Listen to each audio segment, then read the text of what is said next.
Hello and welcome to the Creative Woman Cafe, a place where your creativity flows. Today I'd like to look at consciously creating using our artwork. This is a painting that I started a couple of weeks ago, and what I wanted to do was give myself an image of what I wanted to create. And all I was trying to achieve with this painting was to be able to hear my horse Sue, rather than just the voices of the medical profession, as in the vets, that it was time to euthanize her.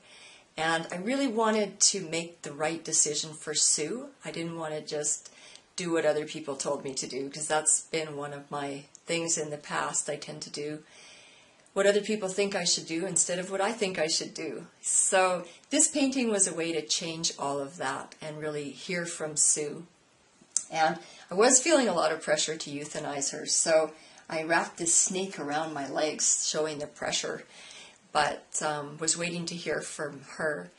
And what has been going on with Sue is she's developed some sort of neurological issue that sometimes makes it difficult for her to get around, and sometimes she looks just really uncoordinated.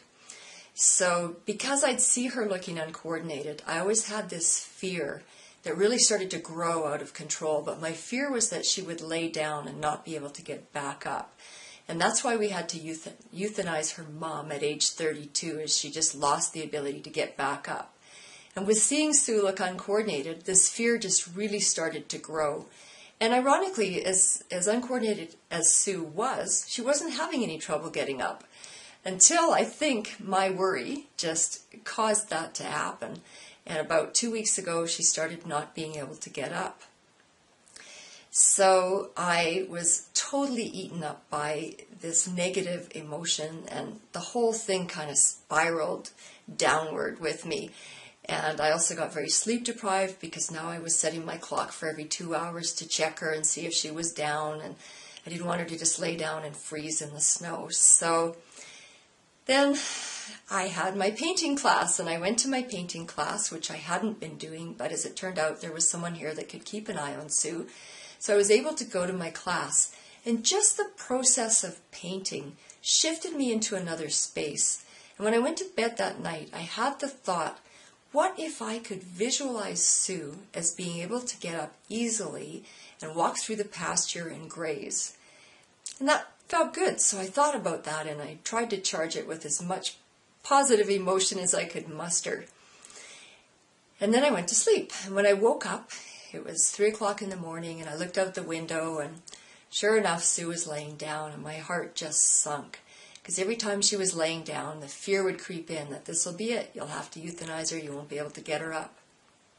So I went down there and checked her, and sure enough, she was shivering. She'd been down long enough that it was time to get her up. And I kind of just forgot about this thought I'd had the night before. It had been 2 weeks now of her not being able to get up. So I woke up my tenant, and we went down there, and I started putting a halter on her. And all of a sudden, her front end leapt up, and I got out of the way. The halter fell off, and then she struggled a bit, and she jumped up with her back end and took off trotting through the field. And I was so overjoyed. I haven't seen her trot in about 2 years, and she hadn't gotten up on her own for about 2 weeks.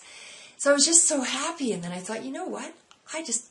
Last night before I went to sleep, I visualized this, and this is what's happening.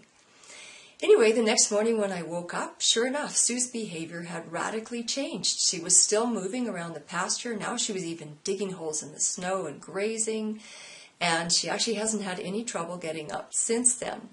So I am so grateful to her for teaching me this lesson in consciously creating, because I was very much unconsciously creating exactly what I didn't want by allowing my fear and worry to just run away with my emotions. So, Sue taught me that we have the power to create heaven or hell. So why not choose heaven? So what is it that you want to create in your life?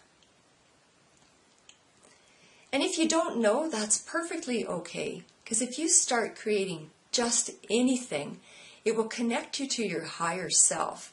And you may find that different symbols start to creep into your work. And if you just Google them, you'll probably get clues as to what you're wanting to start creating in your life.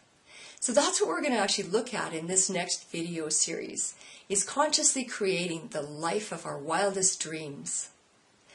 So if you haven't already, join us in the Creative Woman Cafe, where we explore the holy grail of creativity and learn to direct our creative flow more productively.